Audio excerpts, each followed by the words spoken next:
ہماری آج کی کلاس کی آخری حدیث وعن ابن عباس رضی اللہ تعالی عنہما، عبداللہ ابن عباس رضی اللہ تعالی عنہما سے مروی ہے ان النبی صلی اللہ علیہ وسلم قال، اللہ کے نبی صلی اللہ علیہ وسلم نے فرمایا، فی الذی، اس شخص کے بارے میں، سقط عن راحلتہ، جو اپنی سواری سے گر گیا تھا، فماتا، اور اسی وقت فوت ہو گئے تھے۔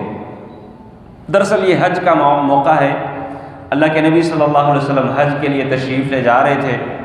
ایک صحابی تھے، ان کے وہ سواری سے گرے اور گردن ٹوٹی اور ساتھ ہی فوت ہو گئے۔ ان کے متعلق اللہ کے نبی صلی اللہ علیہ وسلم نے فرمایا کہ اغسلوہ بماء وسدر، تم انہیں پانی اور بیری کے پتوں کے ساتھ غسل دے لینا، بیری کے پتے پانی میں ڈال کے اس کے ساتھ ان کو غسل دے دینا۔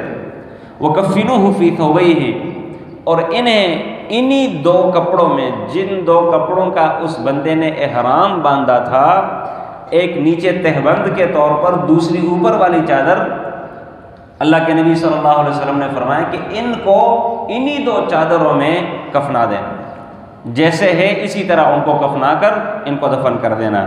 متفق علیہ، اس حدیث پر اتفاق کیا گیا، یعنی بخاری اور مسلم کی یہ روایت ہے۔ معلوم یہ ہوا کہ غسل کے وقت بیری کے پتے ڈالنا مستحب ہے، اگر نہ ملے تو کوئی مسئلہ نہیں ہے۔ مسنون طریقہ یہ ہے، مستحب عمل یہ ہے کہ جب بھی کسی میت کو غسل دینا ہو تو بیری کے پتے پانی میں ابالے جائیں اور اس پانی کے ساتھ اس میت کو غسل دیا جائے۔ دوسرا مسئلہ یہ بھی ایک سمجھ آ رہا ہے کہ کفن کے لیے 3 کپڑوں کا ہونا لازمی اور ضروری نہیں ہے۔ اگر 3 کپڑوں کا ہونا لازمی ضروری ہوتا، اللہ کے نبی صلی اللہ علیہ وسلم ان کے بارے میں یوں فیصلہ نہ صادر فرماتے۔